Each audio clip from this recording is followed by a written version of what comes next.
Good morning সবাইকে। আশা করি সবাই খুব ভালো আছো, আমরাও সবাই খুব ভালো আছি। সারা রাত অনেক বৃষ্টি হয়েছে, অনেক জায়গায় কলকাতায় জলও জমে গেছে, আর এখনও সকালবেলা বৃষ্টি হয়েই চলেছে। যেহেতু টিনটিনের স্কুল আছে, তো টিনটিনকে আমি আজকে এই টিফিনটা দিলাম স্কুলে।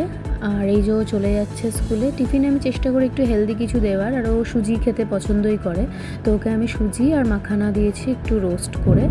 এই যে ওর বাবা ওকে গাড়িতে করে দিতে যাচ্ছে স্কুলে, যেহেতু বৃষ্টি পড়ছে তাই আজকে আর স্কুটিতে করে গেল না, তো ও চলে যাচ্ছে। এইটাই হচ্ছে গিয়ে আমাদের বেরোবার রাস্তাটা আমাদের ফ্ল্যাট থেকে। আর আমি তারই মধ্যে ফ্রেশ ট্রেশ হয়ে একটু পুজো দিতে চলে এলাম। পুজোটা দিয়ে নিলাম ভালো করে। যেহেতু অনেক দিন আমি পুজো দিতে পারিনি, অয়নই দিচ্ছিল, তো আমি এবারে ভাবলাম আজকে আমি একটু পরিষ্কার করে ঠাকুরের জায়গাটা গুছিয়ে একটু ভালো করে পুজো দেবো। তো পুজো দেওয়ার পরে হাতে যেহেতু টাইম ছিল, আমি একটু পার্লারে গেছিলাম সেলফ কেয়ারের জন্য। এটাও খুব মাস্ট আমাদের, তো এটা তো দরকার সব মেয়েদের বা সব পুরুষদেরও দরকার একটু নিজেদের টেক কেয়ার করা। তো আমি একটুখানি পেডিকিওর করিয়ে আসলাম, যেহেতু অনেক দিন ধরে ডিউ ছিল, ভাবছিলাম যাব।